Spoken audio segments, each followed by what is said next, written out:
Alô, alô, acadêmicos e acadêmicas do Futeclass, uma boa tarde a todos. Iniciando mais uma live desta quarentena. Hoje vamos receber o ex-atleta, atualmente treinador, Tcheco. Uma boa tarde a todos. Você que ainda não se inscreveu no nosso canal do YouTube, se inscreva. A gente lançou essa semana o programa Resenha com Futeclass, um programa descontraído, mas um programa que também pretende abordar muito conhecimento no futebol. Agora sim, o Tcheco enviando a solicitação. Vamos aguardando aí o Tcheco, essa conexão se completar. Boa tarde, meu amigo. Tudo bem, Caio? Como é que tá? Prazer em falar com você. Prazer todo meu. Agradeço aí ter aceito o convite aqui do Futeclass de fazer essa live. Eu que já admiro você desde pequeno, quando eu te via jogar. Agora trilhando essa carreira como treinador aí, para mim é uma honra muito grande estar te entrevistando agora. Você sempre foi um atleta de perfil de liderança, um atleta inteligente. Então eu tenho certeza que vai contribuir com muito conteúdo aqui, agora também como treinador. Muito obrigado, Tcheco. Eu que agradeço. Primeiro, um prazer estar participando dessa live com o Futeclass, especialmente com você. Pude acompanhar várias lives de nível. Vocês estão com uma responsabilidade muito grande, porque cada vez que vocês vão fazendo uma entrevista aí é de altíssimo nível, né? Então, para mim é um grande prazer. Estou aprendendo muito com vocês, com certeza. E para a gente começar assim, Caio, eu queria sempre saber como é que está a claridade, o áudio, está tudo bem aí? Tá tudo certinho? Tá tudo bem. Aqui para mim tá tudo certo. O pessoal que estiver nos acompanhando aí também pode nos ajudar a dar esse feedback, que é importante. Podem ir interagindo aí, mandando perguntas, que na medida do possível a gente vai fazer. Então vamos lá, Tcheco. A gente preparou uma pauta bem especial para a gente discutir. O primeiro ponto que eu queria abordar com você, eu quero agradecer primeiro o Pedro Botelho, que é um dos colaboradores nossos aqui da parte acadêmica, nos ajuda a formular as pautas de discussão. Agradecer também a Lipatim Esportes por ter intermediado esse convite com você, importantíssimo para a gente. Muito obrigado ao João Ricardo e ao Marcelo. E vamos lá. A UEFA, Tcheco, a gente já sabe que há mais de 20 anos, né, tem vários cursos e exige a licença de treinador para que o profissional possa trabalhar, né? E para você ter a licença também você tem que cumprir uma série de requisitos, número de horas aula, já tem que estar talvez num clube, né? Tem diversos elementos aí que realmente mostram uma seriedade muito grande para com a profissão de treinador.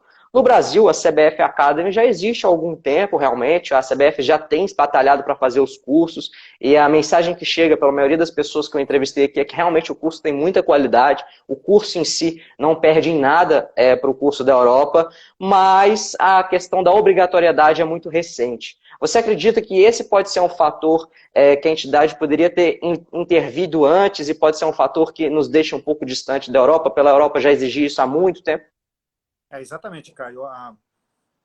Se eu não me engano, a CBF já tem esse curso, uns dizem em 2005, 2006, por aí, mas começou a criar um pouquinho de corpo em 2009, 10, né? Até pela divulgação, mas ela não era exigida como passou a ser exigido, acho que uns 5, 6 anos atrás, né? Eles deram até um prazo que essa exigência ia começar a partir do ano retrasado, se não me engano, e aí teve uma aceleração por parte dos treinadores para adquirir esse curso, né? Porque na Série A, principalmente, ele sem a licença você não consegue trabalhar. Na Europa, e também vem junto que a Europa, como você disse, há mais de 20 anos tem esse tipo de curso e licença, ela começou a exigir também por parte dos treinadores brasileiros. E aí, para a CBF ter um reconhecimento em cima dos cursos, começou a exigir aqui no Brasil também. Então, a gente, eu acho que tá foi um pouquinho atrasado, mas antes tarde do que nunca, né? E teve uma demanda muito grande nos cursos. Começou com 10 ou 15 pessoas, segundo o que eles relataram para nós no curso, né? Eu fiz a licença B. E hoje, grupos de 50 e falta ainda demanda, né? Mas como a qualificação do curso é muito grande, eles estão fazendo isso com um pouquinho de cuidado para não perder a qualidade realmente do curso. Eu trabalhei como jogador na China em 99, né? Era um outro tipo de futebol. E no mundo árabe, na Al Ittihad, onde fui 2 vezes campeão da Ásia, peguei vários treinadores europeus. Comecei com o Candinho lá, né? Quando eu fui para lá. Tive uma geração muito boa e tinha muitos brasileiros lá.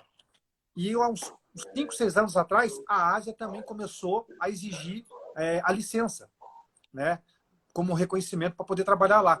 Então, os treinadores brasileiros, com certeza, tiveram que se apressar para que pudesse ter essa licença. E isso foi eu não vou dizer um mal necessário, foi um bem necessário, porque se qualificou muita coisa, né? Eu, como ex-jogador, vou te falar assim, cara, quando eu comecei a jogar, eu fiz 9 anos de futsal. A minha base era no Paraná Clube. Para mim, tática não resolvia as coisas. Assim, na minha cabeça, lá de juvenil, né? Quando eu fui para o profissional, eu peguei o treinador Rubens Minelli, que para mim foi o melhor treinador que eu peguei na minha carreira.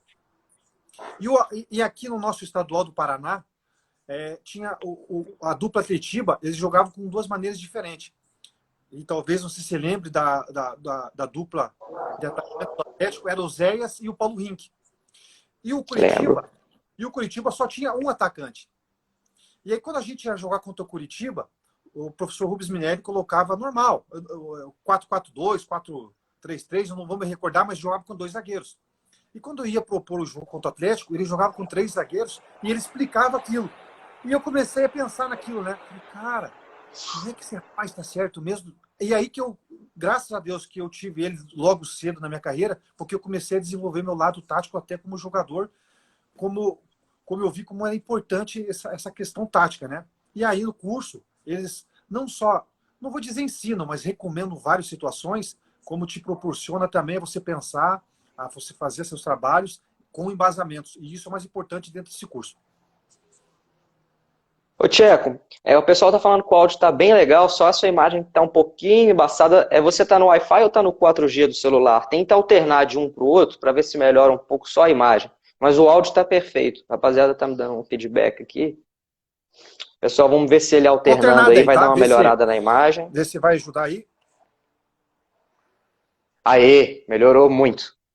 Vamos lá, então. Melhorou muito, 100%. Vamos lá, Tcheco. Então, falando ainda um pouco dessa formação, né, de treinadores, a gente sabe que um obstáculo delicado é a questão financeira, né? Os custos são muito caros. Como que você acha que a gente pode democratizar esse conhecimento, né? A gente fala de muitos treinadores, até treinadores de base, que na minha opinião, não sei se você concorda, os treinadores de base precisavam ser melhores remunerados, principalmente nos clubes grandes, e mesmo assim, né, eles não têm acesso tanto. Hoje, uma CBF Pro, salvo engano, é mais de 20 mil reais, fora hospedagem, alimentação, translado, tudo, né? Então, realmente precisa democratizar um pouco também esse acesso ao curso, né? Concordo plenamente, né? Eu acho que a entidade deveria entender que o custo para o treinador ter e o acesso às licenças é muito caro realmente, né? Não só o curso em si, mas a locomoção, a hospedagem, a alimentação e tudo mais, né? E é um cargo de extrema responsabilidade, né?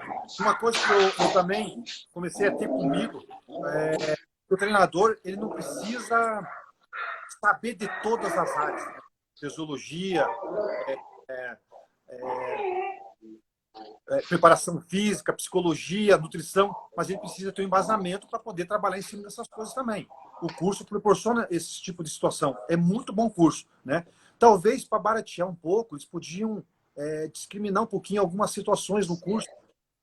Talvez fazer algumas partes online, porque hoje a live, como você está bem vendo aqui, ela já te proporciona isso com várias pessoas, né? E ela não perde a qualidade, né? Eu acho que a entidade realmente poderia repensar um pouquinho nessa situação, porque muitos treinadores, não só da base, a licença B, ela já é cara já, né? Aí você tem a licença Muito. A e tem a licença e a Pro, quem quer chegar mais, se especificar um pouquinho mais, né? E quando eu estava no Curitiba, quando eu passei a ser auxiliar, eu passei 5 meses como coordenador, 6 anos como auxiliar técnico e 1 ano como treinador do Sub-23. E quando eu estava com um convívio um pouquinho mais próximo à base, foi uma das coisas que eu sugeri na época pro clube, né? Por que uma forma de você motivar os profissionais da base é que quando um jogador fosse vendido, aí era só o número é só um exemplo, né, Caio? 5% da venda não ser repartido com todos os profissionais da base que fizeram a evolução desse menino. Porque O treinador, ele fez... O treinador é como referência, mas o preparador físico, a psicologia, a nutrição, eles fizeram parte do processo de maturação, de crescimento. E ali você fazia uma divisão por igual, enfim, aí é uma questão a ser conversada. Mas eu sugeri isso porque os profissionais merecem um pouco esse reconhecimento, né? E eles são muito cobrados por isso, porque é um suporte que esses profissionais fazem para o clube sempre estar em alta. Porque na mídia, o que aparece? Ah, foi revelado para o clube, certo? Jogador tal. Nossa, esse jogador espetacular. Mas teve uma base para ele também se reerguer e poder amadurecer e chegar a tal processo, né? O Neymar, todos esses jogadores que a gente vai falar aqui de grande escalão, eles tiveram um trabalho perfeito para isso também. O talento dele é indiscutível. Mas se ele não tiver uma base por baixo ali de trabalho, talvez ele podia tropeçar um pouquinho até ser vendido. Mas, enfim, eu acho que cada clube deveria ter um pouquinho mais de discernimento em valorizações para os profissionais, e a CBF poderia ter um pouquinho mais também talvez, de bom senso para deixar um pouquinho mais barato também. Ô, Tcheco, muito legal isso que você falou dos 5%. É até coincidência, porque eu fiz o curso de gestão de futebol da CBF e o meu trabalho de conclusão de curso, junto ao meu grupo lá, foi justamente que cada venda, mudança de estatuto em um clube, que cada venda de jogador formado no clube, 5% seria revertido na base. E a gente pegou o Cruzeiro como exemplo, pegou as últimas 10 vendas do Cruzeiro, fez as contas, desses 5% daria para construir um centro de treinamento novo, reformar tudo. Então, assim, a gente viu que os números realmente ajudariam muito, fora a questão de investir nos profissionais, né? Eu concordo plenamente, Caio. Foi debatido isso aqui também na época, quando eu estava em Curitiba, que é um percentual, se a gente debater aqui que 5% está bom, desses 5%, 2% deveria ser investido exclusivamente na base, né? Para um campo melhor, para equipamentos melhores, os outros 3 profissionais. O importante é motivar os profissionais. Não que eles não estejam motivados, mas é um reconhecimento. Toda a área quer seu reconhecimento, né? E isso acho que engrandeceria os profissionais. Mas é uma boa pauta que se colocou lá no curso. Bacana, Tiago. Falando desse investimento, vamos falar um pouco de análise de desempenho, né? Você teve uma carreira longa no futebol e muito se fala que no Brasil o departamento de análise ainda é muito acanhado, né? Um clube grande, que tem um pouco mais de estrutura, costuma ter 5, 6 profissionais, e na Europa um clube grande, há quem diga que tem até 30, né? Departamento de análise, tudo muito bem organizado. Ao longo da sua carreira, como você foi observando a entrada desse profissional e se você também acha que a gente precisa trabalhar mais? Eu costumo dizer, por exemplo, a gente viu vários jogadores jovens saindo agora, Vinícius Júnior, Renier, tudo com 18, 17 anos. Eu acho que o clube da Europa conhece mais o atleta do que o próprio clube que o revelou, justamente pela essa qualidade de análise. Queria que você falasse um pouco disso. Assim, Caio, eu vou tomar um pouco de cuidado para falar as coisas, porque o ano passado que eu entrei de cabeça para ser treinador, né? E eu quis me preparar muito para chegar nesse ponto, porque é um cargo de muita responsabilidade, né? Haja vista quando o Curitiba me convidou para ser treinador, quando a gente estava na Série B, o treinador acabou saindo, o Eduardo Batista, aí fiquei 5, 6 jogos, o presidente queria que eu fosse treinador, eu falei, presidente, eu não estou preparado para assumir um clube da encurvadura do Curitiba. Eu não vou cair de paraquedas aqui. Eu prefiro me preparar melhor ainda, né? E a minha preparação, no meu sentido, era o quê, Caio? Antes de responder a sua pergunta, tá? Era roer um pouco o osso. Então, eu fiz 2 trabalhos já como treinador, que foi no Barra de Santa Catarina, na 2ª divisão, e conhecer um mercado, um outro tipo de jogo. E agora no Rio Branco de Paranaguá, que a gente acabou terminando a primeira parte do campeonato. E o objetivo do clube era classificar para a Série D do Brasileiro do ano que vem. Conseguimos. Infelizmente teve essa pandemia, parou tudo, mas conseguimos o primeiro objetivo. E eu já aprendi muito nesses 2 jogos, nesses 2 clubes, no comando na frente, né? E enquanto eu estava de auxiliar clube lá no Curitiba e no Paraná, eu tive que aprender muito já com os cursos, né? Eu fiz o curso de gestão da Universidade de Futebol, eu participei de algumas palestras da ABEX de gestão, né? E com o tempo de auxiliar técnico que eu tive, eu coloquei na minha cabeça o quê? Os treinadores, para mim, vai ser um estágio privilegiado. Então, tinha coisas que eu gostava de certos treinadores, outras coisas que eu não gostava. Não que eu não gostava, que é errado, é que não bate com aquilo que eu penso. Então, eu fui sempre anotando, escrevendo o que seria bom, o que seria ruim, e por aí foi, certo? Então, tinha treinador que gostava de análise de desempenho, vindo para a sua pergunta. E tinha treinadores que não gostavam e outros que amavam. Eu procurava entender e discutia isso com os treinadores. Eu discutia muito, eu conversava muito, debatia muito, por quê, assim, assado. E eu cheguei ao ponto que é um profissional hoje, no meu ponto de vista, essencial, tanto quanto preparador físico, fisiologista, cada um com sua responsabilidade na sua área, mas é importante você ter esses profissionais por perto. Agora, assim, o que eu tive de embasamento é o seguinte, que é importante você também passar para o profissional o que é importante para você ter de informações, não só do time adversário, como do nosso próprio time, em treinamento, e aí discutir sobre jogos. O que eu cheguei a fazer uma época no Curitiba? Eu pedia para o nosso análise de desempenho, o Thiago do Vale, fazer com 3 ou 4 jogadores vídeos específicos e o treinador na época só me permite não revelar por uma questão Claro. de ética, e ele me liberava para fazer isso, e eu chamava os jogadores individualmente e mostrava os acertos e os erros. Só que eu queria entender se aquilo ali na frente ia ser benéfico ou não, porque tem muito jogador que não aceita ver os erros, né? E aí você começa a aprender modo de falar, em qual momento, se depois de uma vitória é melhor, se depois de uma derrota é pior ou melhor. Então você vai começando a criar um contexto dessa área também, né? Você vai começando a criar um perfil para você mesmo. Então eu tive essa sorte de criar uma forma de trabalhar e de entendimento que, para mim, a análise de desempenho é fundamental.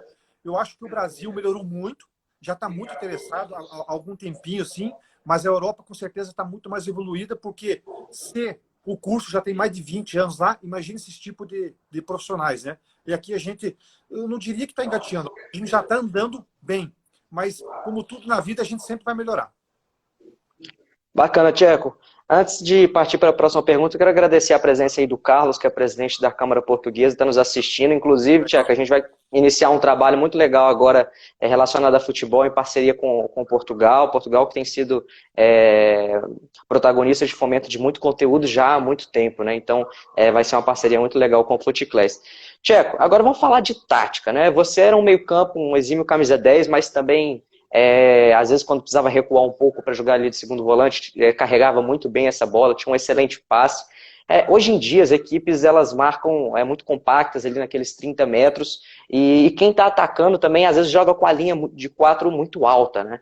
E aí, o que eu observo é que o volante, os zagueiros, eles precisam ter uma característica talvez muito construtora, porque hoje, se você estivesse jogando hoje, você estaria jogando muito mais de costas, espremido entre as linhas do adversário, quando naquela época já não era tanto assim e você conseguia muito bem jogar de frente para o gol, né? Como que você vê essa mudança? Assim, é importante do volante, do zagueiro ter um bom passe, achar a linha de passe e também dos meias estarem jogando cada vez mais de costas para o gol.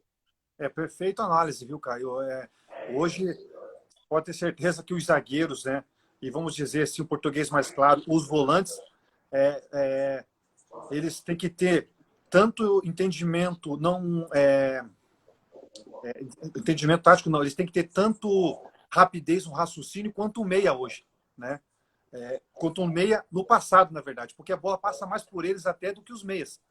As bolas estão chegando nos meias e os meias têm que definir rápido. Antes os meias tinham mais tempo para pensar, até porque a compactação era menor e se tinha um pouquinho mais de espaço também. Hoje, então, você tem que fazer uma circulação da bola e ela tem que ser inevitavelmente passada pelos zagueiros, pelos volantes. E isso tem que ser muito bem trabalhado e elaborado.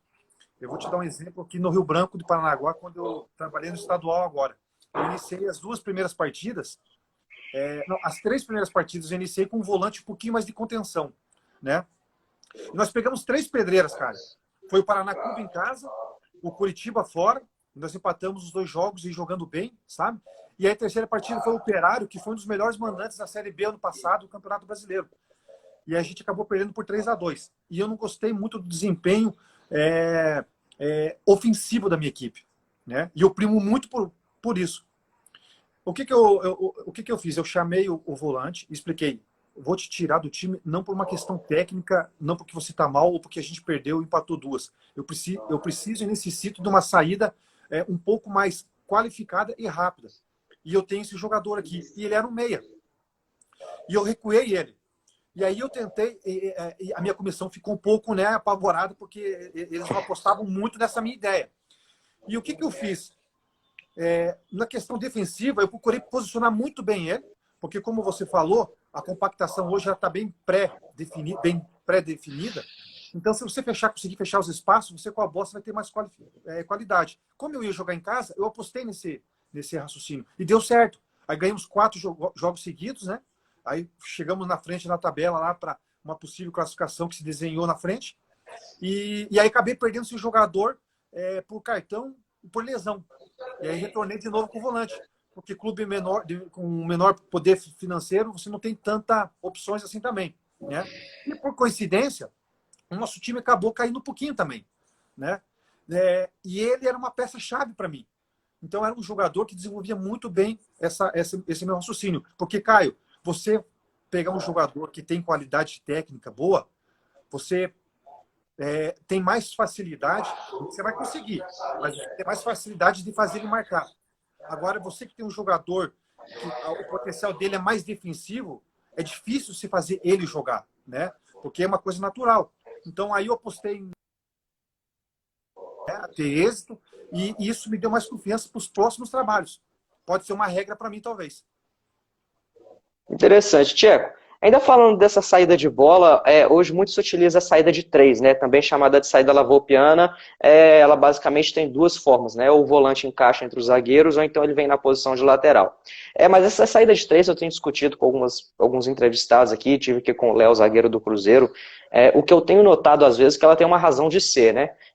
Saindo com três, a tendência é que o adversário avance só dois para marcar essa linha, do que se fosse uma linha de quatro, né? Que ele poderia avançar três. Então, você com menos passes, você consegue avançar territorialmente. E uma outra razão de ser também é que o avanço dos laterais pode te dar uma certa superioridade numérica no meio. Mas o que eu tenho notado é que às vezes as equipes parecem fazer isso por fazer, né? Porque eu acho que se o zagueiro não tiver uma boa qualidade de passe, não adianta se avançar até o meio-campo e chegar ao zagueiro e quebrar essa bola, ou o volante quebrar essa bola. Como que você tem visto aí a utilização dessa saída de três, as vantagens e as desvantagens dela? Bem também citado, viu, Caio? Eu vejo os treinadores pedindo isso. Só que às vezes não é bem elaborado no trabalho, sabe? Mas quando você pensa que faz lá 10 minutos, parece que parece que você treinou, né? E não é bem assim. Eu vejo muitas repetições para você fazer, elaborar e se concretizar, que a tua convicção realmente está bem elaborada, né? Eu, por exemplo, assim, eu acho, Caio, que uma das questões táticas assim que me agrada muito é 3 zagueiros, né? Eu particularmente acho ofensivo, né? Você adiantando os 2 alas, ficando com os 3 zagueiros. Lógico, tudo uma questão de treinamento, tudo, você vai ter uma contenção defensiva, tem que trabalhar organizado, tudo, mas eu particularmente acho que é muito ofensivo. Muitos vão me criticar porque 3 zagueiros, aquela coisa defensiva, tudo, mas é uma opinião, né? E na saída de 3, qual que é a possibilidade que os treinadores veem nisso? Você quebrar as primeiras linhas fácil, né? Só que, como você falou, tem que ser bem elaborada, ela tem que ser bem trabalhada e, principalmente, você tem que ter jogador capacitado para isso, né? Principalmente os zagueiros para poder sair jogando. Por que no Brasil, particularmente, eu vejo que não tem sistema com 3 zagueiros? Porque é difícil você achar ou ter no grupo 3 zagueiros que consigam sair bom tecnicamente, vamos dizer assim. Bons tecnicamente, né?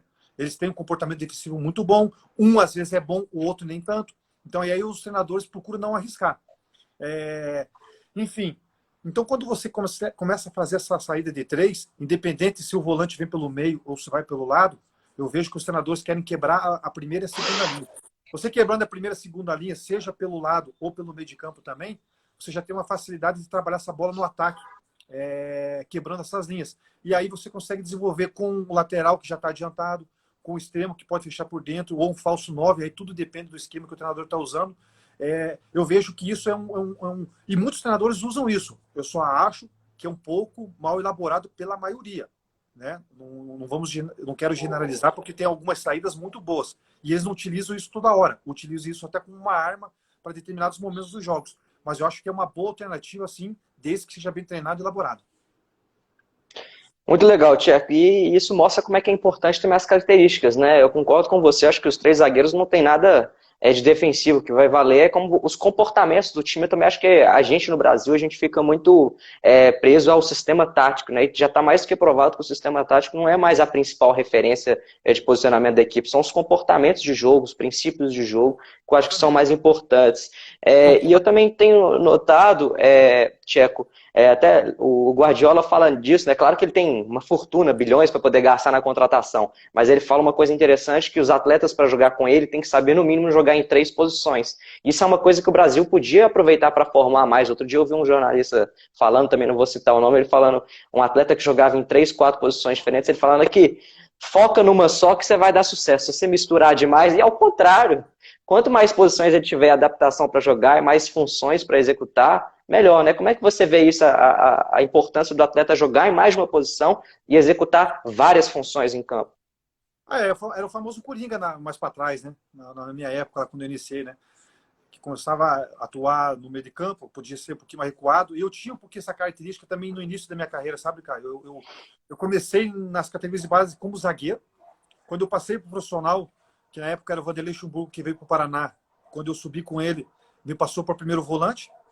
E aí, com o decorrer da minha carreira, fui indo para frente, mas eu alternava em muitos jogos, dependendo do que estava ocorrendo, e os treinadores sabiam da minha característica. Eu recuava um pouquinho mais ou abria para o extremo, no sentido de querer fechar um jogador que era mais rápido ou que era melhor tecnicamente que o outro. Eu acho que beneficia o treinador.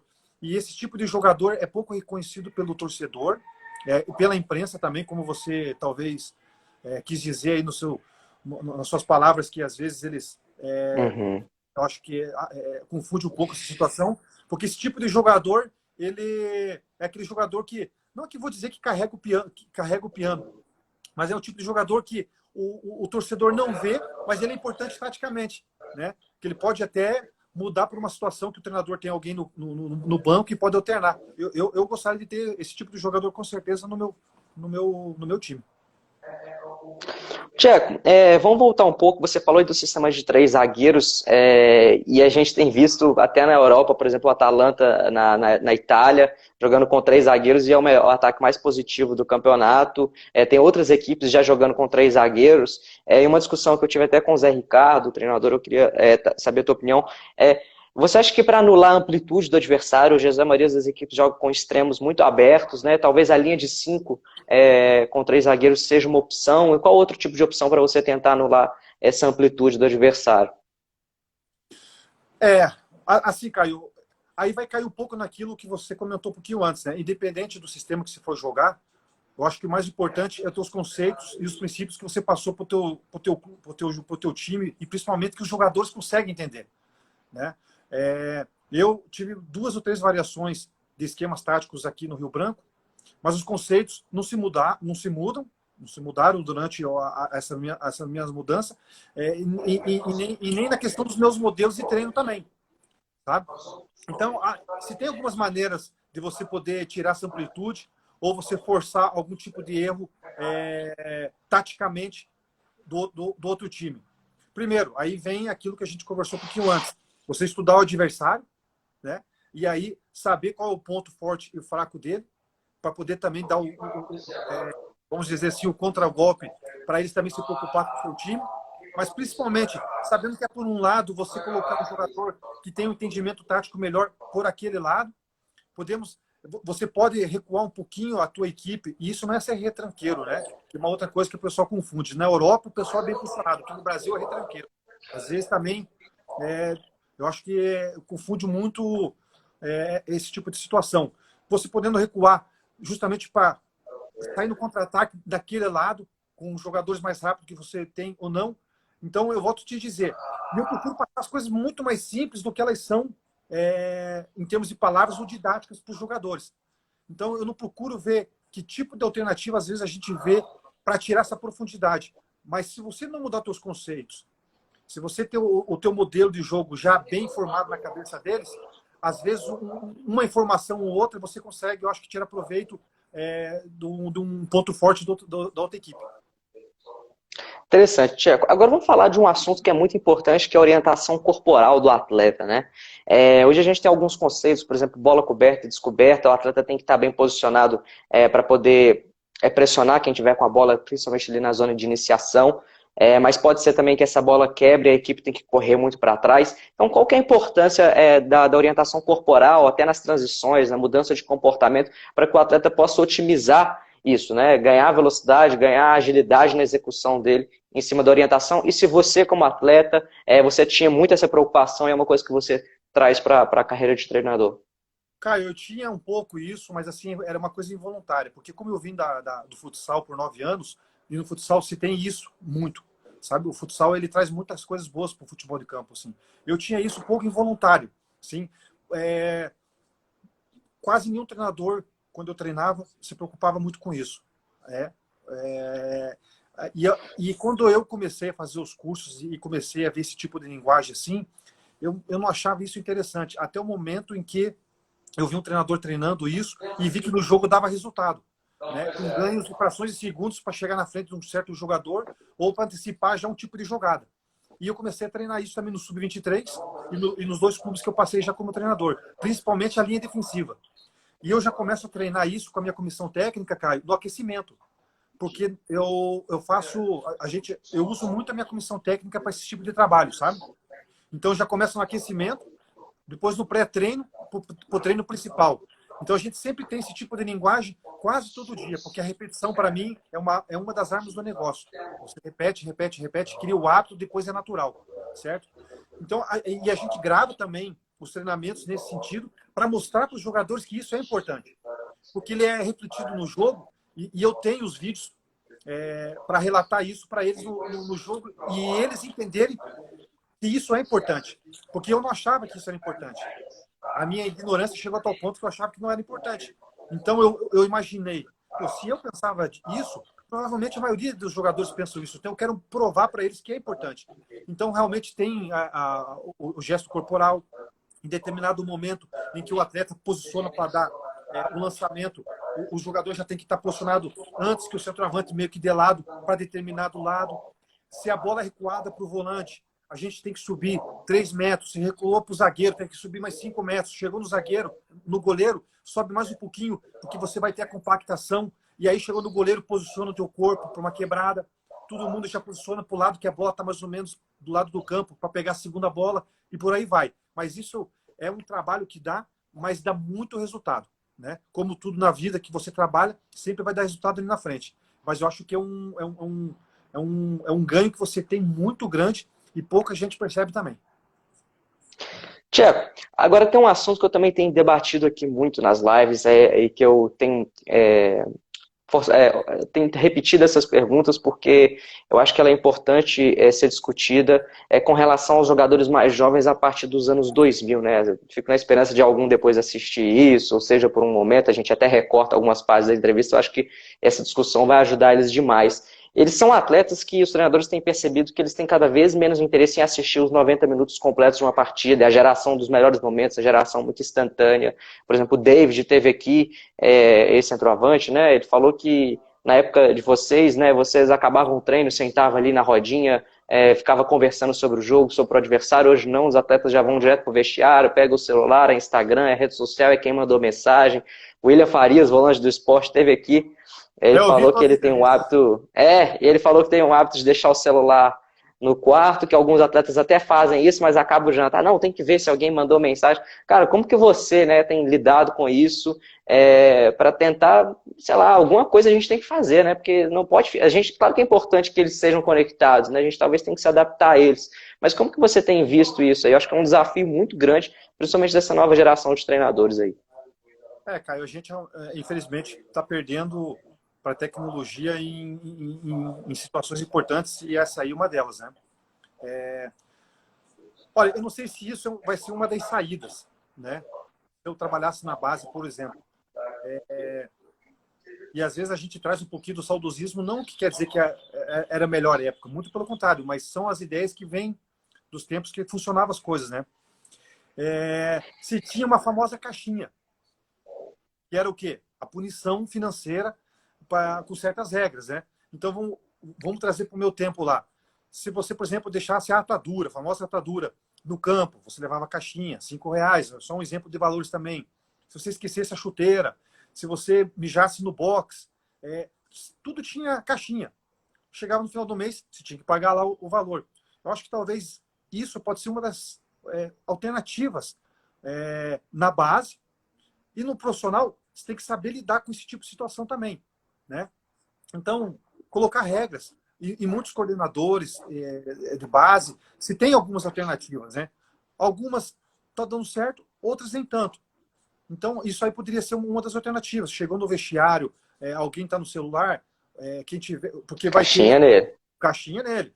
Então, acabou o treinamento, o treinador pode especificar isso. Até 15, 20 minutos depois que acabar o treinamento, ninguém sai do campo também e tal. E a gente tem que ter uma sensibilidade para não virar exército também as coisas, as regras. Mas só que tem certos casos que eles são primordiais. Isso aí eu acho que é uma situação primordial, né? Então, alguns cuidados realmente que a gente tem que ter e te falo que no profissional também, cara. Eu cheguei a falar na pré-eleição e recomendar para eles que determinado jogo, que é de suma importância para nós, eu pedi, por favor, no ônibus, ninguém liga o celular. No sentido do WhatsApp ou Instagram, aquela coisa toda. Quer ligar para escutar o som, né? E aí eu tento transferir essa responsabilidade Mas como é que você vai fiscalizar se ele está só ouvindo? É difícil. Caio, mas aí, Caio, vem o teu comando e a tua sensibilidade de tentar mexer com o brilho deles e o coração deles. É o que eu falava. Não tente se enganar. Você vai estar no WhatsApp, aquela coisa toda, você vai estar enganando a gente, aquela coisa tudo pode refletir aqui no campo. Vamos tentar ser honestos com a gente mesmo. É uma questão de 20 minutos até o estádio. Não tem necessidade agora de ficar conversando com a namorada, com a esposa, com a mãe, com o pai. É 20 minutos de concentração, chegou no vestiário, a gente não mexe mais em nada, liga o som, se entra, presta atenção no que foi falado. Então, às vezes, tem que ter esse lado também de coração, esse lado de liderança, vamos dizer assim, sabe, Caio? Para você transmitir isso para eles. Não adianta a gente falar que o esperto é o mais malandrão aqui do nosso time ou do futebol. Porque a gente sabe que às vezes o cara vai estar falando ali mesmo. Mas você vai ter que tentar induzindo as coisas ao caminho certo. Daí você vai tentando ter o controle ou não da equipe, né? Mas na base eu acho que é um pouquinho mais fácil porque eles têm um respeito um pouquinho melhor também. Mas é uma situação difícil. Mas você acha que a gente também tem que melhorar um pouco a questão cultural? Porque eu tenho visto, né? Também não vou citar nomes, mas muitos treinadores e atletas um embate. Porque tem um horário de almoço agora fixo. Quando um termina de comer, tem que pedir autorização do capitão da equipe para deixar a mesa, só pode deixar a mesa. E, cara, eu leio vários livros de treinadores europeus e na Europa é assim. E por que a gente reclama tanto aqui? Você acha que a gente precisa também mudar? É uma questão cultural que a gente vai demorar a quebrar um pouco esse paradigma? Cultural, com certeza. E os paradigmas estão aí para ser quebrados, né? Eu acho que tudo ao pouco, nunca impondo, né? Sendo uma ditadura, mas aos poucos você realmente tem que tentar mudar isso, né? E eu acho que aí vai de clube para clube. Né? Acho que realmente vai de clube para clube. E aí é um pouco complexo, né? Porque às vezes muda-se o presidente, troca-se todo mundo, aí já perdeu-se tudo aquilo que fez, não vale mais nada, vem as pessoas novas, tentam impor a sua maneira de trabalhar, mas acaba se perdendo algumas coisas boas. Mas é uma questão realmente muito cultural. Acredito realmente que está muita manha os jogadores mais novos, estão muito bem, eles estão muito... como é que eu vou te falar? Debaixo das asas da galinha, né? Tem que deixar um pouquinho fora. Aí vem empresário, vem assessor, vem patrocinador, e você tem que saber lidar com tudo isso. Não é fácil, mas acaba atrapalhando muito isso o jogador. E eles não têm essa noção. Realmente eles não têm. Eles perdem um pouquinho a noção do que é bom para eles, porque eles são bem acolhidos por tudo. O jogador saiu do time, ele já vai ligar para alguém. Esse alguém já vai encher o saco do treinador, que vai falar com o coordenador. Então, ele sempre vai ter o respaldo de alguém, mesmo ele estando errado. Você está passando a mão na cabeça de uma situação que ele está errado. E isso vai acostumando realmente o jogador a ficar um pouco mimado, né? Tem outros jogadores que não são assim. E isso é bom. Isso dá uma esperança para a gente ainda. Mas eu acho que esse tipo de comportamento ainda vale pelo comando dos senadores e da coordenação de cada clube. Interessante. Tiago, a gente sabe que essa geração, ainda falando deles, eles jogam muito videogame, né? Eu tenho entrevistado alguns atletas e treinadores têm sido consenso que o atleta estudar um pouco de futebol, de tática, assim, facilita o trabalho do treinador. Você acha que, só que eles acabam que nem todos fazem isso, né? Você acha que o videogame, principalmente os jogos de futebol, ele mexe ali na tática, na configuração, você acha que pode substituir isso de alguma forma? Ou não? O videogame gera um estresse, aquela questão, o que você acha? Eu acho que para eles jogando, involuntariamente, eles acabam tendo uma certa, como é que eu vou te falar, interesse. Não profissional, mas acaba tendo um certo interesse, né? Não adequado, mas eles passam a ter um certo interesse também, né? Não de uma maneira devida, mas pelo menos passam a ter uma certa questão de interesse, assim, né? E aí vem exatamente nisso que eu estou falando. Não é a maneira mais correta, mas já é uma situação. Agora, eu acho que tinha que ser criado em outras alternativas. Eu tento provocar isso nos times que eu estou passando, viu, Caio? Porque eu adquiri isso com ideias que fui vendo ao longo do tempo, né? Eu vou te dar um exemplo bem específico. Como eu te falei, eu utilizo muito a minha comissão técnica, muito mesmo, né? Quando eu tenho semana cheia, segunda, terça e quarta, praticamente só eles que dão treino, dentro de reuniões de base, de conceitos que a gente quer dar e todas as situações. E, por exemplo, Caio, quando a gente vai ter um jogo reduzido com 4 equipes, o que eu faço? Em consenso com a comissão técnica, a gente escolhe 4 jogadores de cada equipe. Vamos supor assim, Caio, que nessa semana a gente vai pegar os jogadores mais tímidos. Quando você distribui as equipes, eu chamo os 4 jogadores de cada equipe e falo para eles, hoje o contexto do trabalho é mais defensivo. Então vai lá, vocês têm 1 minuto para arrumar a equipe de vocês defensivamente. Eles têm 1 minuto, Caio, e é somente eles que podem arrumar a equipe. Somente eles. Só que nesse contexto, Caio, você, nas 4 equipes, todos têm que usar os mesmos conceitos, o mesmo padrão que a gente treina, o mesmo modelo, você entendeu? Só que daí, com a orientação deles. Aí eu tento provocar que ele pense um pouco como ele vai organizar a equipe dele, se vai marcar em cima, se vai marcar embaixo, se vai marcar o lado mais forte, o esquerdo, o direito. E eu procuro deixar sempre número ímpar, para você nunca fechar uma linha de 4 atrás, né? E daí faz eles pensar. Então eu tento forçar esse raciocínio um pouco dessa maneira.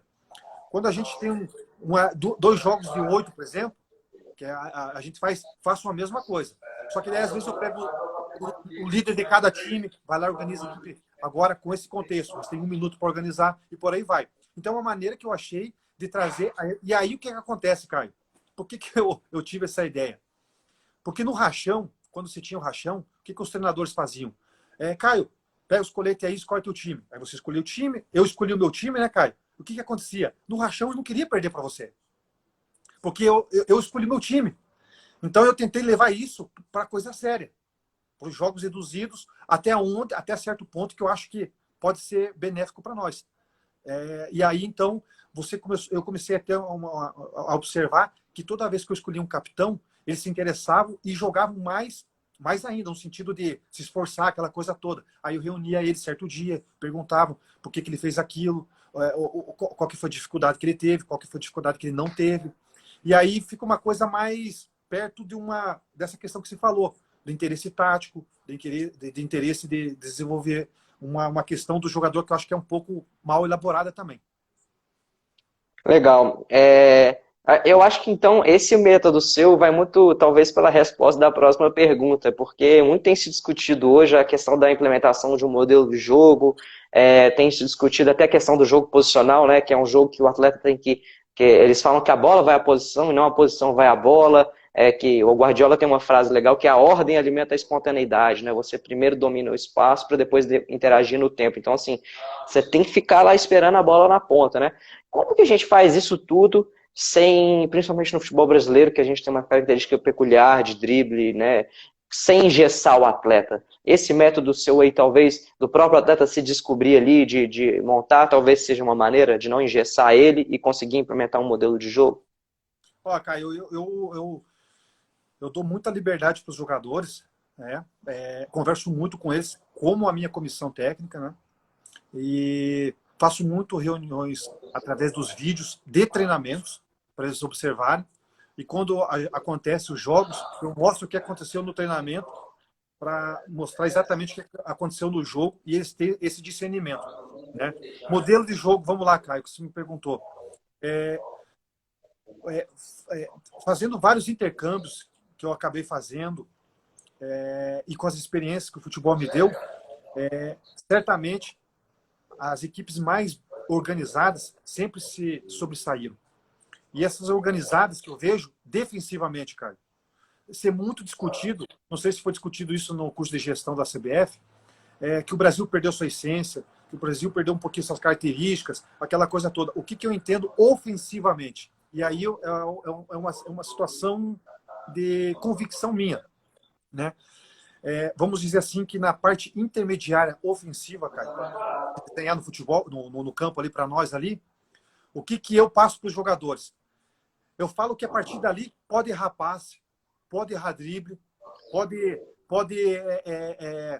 ter a sua criatividade, ter a sua ser arrojado, porque se você errar 4 passes para você enfiar uma bola ali, mas no quinto, se você acertar, é uma chance de gol muito grande.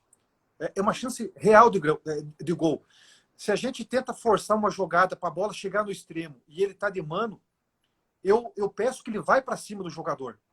Porque se ele perder 3 bolas, na quarta, se ele passar, vai ser um perigo de gol muito grande. Ali não tem problema perder a bola. Agora você tem que ter uma responsabilidade de não errar um passe, principalmente, que é um fundamento importantíssimo no futebol, no meio de campo, no sistema defensivo, porque você está querendo progredir na jogada, né? Então eu acho assim, que se criam alguns protocolos, talvez, não, vamos fazer a tabela aqui para organizar uma jogada pela linha de fundo e aí vai entrar 3 na área, mas às vezes não dá para entrar 3 na área. Às vezes não dá para fazer uma tabela. Então eu acho que esse tipo de protocolo foi tomando um pouquinho a criatividade do jogador e o brasileiro foi perdendo um pouquinho essa essência. Eu acho que tem que encorajar o cara a ir para dentro. Eu acho que nós temos que ter mais Denilson, tem que ter mais Neymar, nós temos que ter mais jogadores que representam o nosso futebol. Mas isso numa área que é permitida. E, no meu ponto de vista, é na intermediária para frente, né? Quando é contra-ataque, é outro sistema de pensamento. Se tem o campo largo, vai para cima e por aí vai. Então, eu vejo um pouco dessa maneira, sabe? Eu não abro mão da organização defensiva, e você tem que ter seus protocolos para isso, né? Mas a parte ofensiva, você orienta e faz o teu direcionamento com saída de 3 ou não, adiantando os alas, os extremos fechando ou não. Aí depende o teu jeito de jogar, sabe, Caio? Mas você chegou numa determinada área, deixa com eles.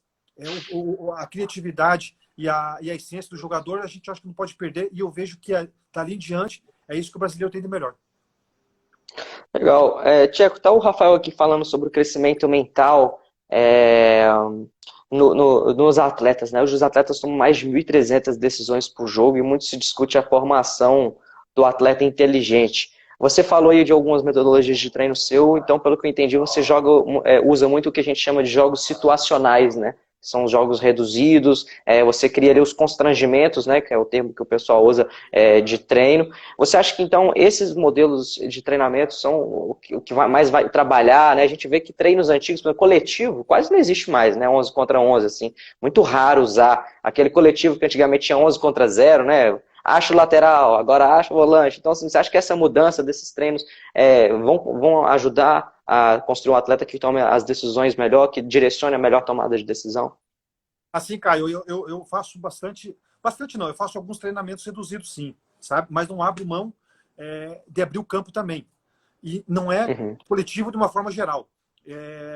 Eu sempre procuro abrir o campo em determinados dias da semana, porque você joga em campo aberto também, certo? E você precisa um pouquinho condicionar os jogadores a ter uma invertida de bola, a ter um pouquinho a noção também em relação ao espaço, certo? E o campo reduzido não te dá muito isso, mas te dá outras coisas que é muito importante o reduzido. Então, por isso que eu acho que tem que ter uma dosagem muito boa com esses tipos de envolvimentos para treinamento. E o jogo reduzido, que você falou, ele traz muita o quê para nós treinadores? Muita tomada de decisão, porque a bola vai passar muito mais pelo jogador do que se fosse em campo aberto, né? E quando eu falo campo aberto, sim, eu uso muito área a área, né, Caio, para estimular uma situação de campo mais aberto, ou meio campo, certo? Mas, assim, nos jogos reduzidos, você acaba tendo, como eu te falei, eu uso um capitão para cada jogo reduzido, certo? Com determinada formação para que ele arrume o time, já dentro dos conceitos que a gente faz e dentro dos propósitos de trabalho que a gente faz. E como é gravado os treinamentos, Caio, você acaba mostrando para determinados jogadores, ou às vezes para determinada linha da sua equipe, ou defensiva, ou meio campo, ou ataque, para não ficar uma coisa maçante, chama no outro dia e mostra, olha essa situação que aconteceu. Essa tomada de decisão, por exemplo, foi errado ou foi certo. Eu debato com eles. Eu não falo o que é certo e o que é errado. Eu tenho uma ideia. E ali a gente começa a trabalhar também a responsabilidade por parte dos jogadores. Não naquele dia, mas no outro dia que tiver um reduzido, eu falo para eles, você lembra daquele vídeo que a gente passou e teve aquela discussão que a gente fez assim, assado? Vamos ver se vai acontecer de novo. Quando não acontece uma coisa positiva, ganhamos um trabalho. Nós ganhamos uma situação, porque a gente entendeu que aquela certa tomada de decisão foi errada ou foi certa. Então, eu acho que os jogos reduzidos, eles são importantes, porque você vai ter várias maneiras de avaliar as tomadas de decisões. E quando o jogador erra um determinado momento, nessas tomadas de decisões, ele vai pensar duas vezes antes de fazer aquilo de novo. É uma coisa também que leva um certo tempo. Mas é aquilo que eu sempre falo, Caio, quando você repete, cria o hábito, depois já estão acostumados, a tendência de errar é bem menor. Bacana, Tcheco. Uma última perguntinha. A gente tem os últimos 4, 5 minutos aqui. Tcheco, muito se fala da questão, igual, novamente tocando do modelo de jogo. Algumas pessoas escrevem que o clube tem que ter o seu modelo de jogo e tem que contratar o treinador a partir do modelo de jogo já documentado pelo clube, né? Mas no Brasil acaba que se inverte muito, né? O clube contrata o treinador, às vezes, pelo quem ele é, porque ganhou ali, porque ganhou aqui, e não pela ideia, né? Eu estava conversando com alguns treinadores e eles me revelaram que nem, às vezes na ligação nem se fala de jogo, né? Fala que quando você vem, não sei o que e tal. O quanto que o contexto, então, já que a gente vive essa lógica inversa, o quanto que o contexto tem que interferir na hora que o treinador vai mudar um modelo de jogo? Por exemplo, é possível uma equipe que tem um poderio financeiro menor jogar de forma mais propositiva, ou ela vai ter que sempre ter um modelo mais reativo, né? Porque ela tem menos condições de contratação de atletas. Como é que é essa dificuldade aí? Caio, tem é complexo também. Vou tentar responder em partes. Primeira parte, né, que eu acho complicado em relação quando o clube liga para o treinador. Se o clube tem um histórico, por exemplo, de jogar futebol mais solto, como é a história do Santos, por exemplo. Só que aí, Caio, quem que liga para o treinador? É o gerente de futebol ou o executivo de futebol. O executivo de futebol, ele perguntou para o presidente se pode chamar um treinador que gosta de jogar mais na linha baixa. Não perguntou. Às vezes ele contrata. O presidente não vai nem entender disso. Exatamente. Aí o que acontece? O treinador vem para o clube, certo? Joga 2, 3 partidas e não tem resultado. A torcida vai malhar. Porque não, aqui não se joga. Aqui tem que pôr os meninos da base. Aqui joga assim, joga assado. E aí dá 3 jogos, tem que ser mandado embora. E aí a desculpa é fácil dar. Os resultados não vieram. Mas por que o resultado não veio? Pô, será que era compatível o treinador com o histórico do clube também? Será que não era? Então, às vezes, eu acho que os executivos, não generalizando também, não tem um pouco esse interesse e às vezes querem defender o cargo como tudo. O treinador quer defender o cargo, o executivo quer defender o cargo e por aí vai também, né? E isso acaba complicando ali na frente essas ordens.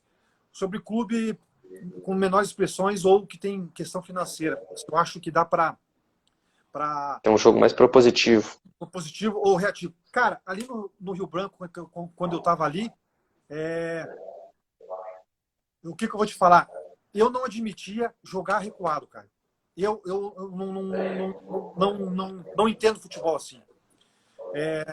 Quando eu tô com a minha comissão e a gente está assistindo alguns tipos de jogos, a gente vê um time, principalmente na Europa, com os times bem mais desenhado, qualificadamente técnico e tático, o Manchester City, o Liverpool, o Barcelona, o Real Madrid, a gente vê jogando com os outros times, os caras só recuado. Já está desenhado. Uma hora vai levar o gol. Aí quando você leva o gol, como é que você vai sair? Então, eu propus isso no meu clube, quando eu estava no Rio Branco. Falei, eu estou treinando vocês, meu desafio é muito grande, não é para esse jogo aqui, é para os grandes jogos. Porque eles vão avaliar a gente nos grandes jogos. Se a gente perder, vamos perder jogando bola. Porque pelo menos a gente vai ter mais chance de fazer algum gol ou de sair na frente, e por aí vai. Então aí acho que é uma filosofia ou conceito ou uma maneira de qualquer treinador jogar. E eu respeito qualquer uma, cara. Para mim não está errado se o cara quer jogar só defensivamente, jogar por uma bola parada ou um contra-ataque. Aí vai de cada um. Eu, particularmente, não me sinto bem ali, vendo meu time O defender. importante é o treinador acreditar naquilo, né? Eu acredito nisso. Quanto o Curitiba, nós estávamos ganhando de 1-0, cara. No segundo tempo, involuntariamente, meu time recuou. E eu pedindo para sair. Meu time não conseguia sair. Eu pedindo para sair. Meu time não conseguiu sair. O Curitiba empatou e mesmo assim nós quase ganhamos no finalzinho do jogo. Eu cheguei no vestiário lá, cara, eu não aguentei. Eu falei, eu não vim ser treinador para jogar atrás. Se vocês fizerem isso de novo, involuntariamente ou não, eu não fico. Eu não dá. Porque eu não entendo futebol dessa maneira. Então, eu acho que daí vai para cada treinador. E volto a te dizer, não discordo de quem joga por uma bola só ou mais fechadinho. Mas assim é uma maneira de cada um. Mas eu acho que tem condição sim, Caio. Tem. Não é fácil. Como tudo na vida não é fácil. Mas se você se propor a ter seus conceitos, suas convicções bem elaboradas, você tem grande chance sim, de bater de frente. Se vai conseguir ou não, é outra coisa. Tcheca, a conversa quando é boa passa rápido, né? A gente Passou, né? podia ficar até amanhã aqui discutindo diversos temas, muito legal. Já vou deixar convidado aí também, quem sabe você faz um resenha com o Footplays, que é um novo programa que a gente Claro. lançou agora no YouTube, toda quarta-feira de meio-dia de meio-dia a 1. Deixar o convite para o pessoal se inscrever lá no nosso canal, que esse programa está muito legal também. Tcheca, muito obrigado. Bate-papo assim, sensacional, uma aula mesmo. Só tenho que te agradecer aí novamente. E agradecer também a Lipatim, todo o pessoal que te liberou e intermediou esse convite aí. Eu que agradeço, Caio. Eu volto a dizer, parabéns aí pelas lives que vocês vêm fazendo de altíssimo nível, gabarito grande. Vocês estão uma responsabilidade muito, muito grande cada semana que passa pela questão de entendimento, várias áreas, jurídicas, esportiva, tática, enfim, ex-jogador, treinadores, enfim. Isso é muito importante para a gente que quer sempre evoluir no futebol. E aí, toda a minha mensagem que deixei aqui são simplesmente conceitos e opiniões, nada contra outros, né? Mas é sempre bom discutir o futebol de boteco, que faz falta para a gente aí. E sempre bom lembrar, nessa pandemia aí, vamos se cuidar, né, gente? Que tá muito Se cuidar. Porque é uma situação em que a gente realmente não esperava, pegou todo mundo calça curta aí, mas se a gente se ajudar aí, vai passar, se Deus quiser. Obrigado pelo convite e até a próxima, viu? É isso, Tcheco. Todo mundo em casa. Amanhã tem Ítalo Rodrigues, executivo do Náutico. E sábado tem o treinador Fábio Carilli com a gente aqui. O Carilli tá no Paraná, cara. Ah, é? Então, acompanha a gente que a gente conversa coisa lá. Valeu, Tcheco. Um abração. Tamo junto. Tchau, tchau.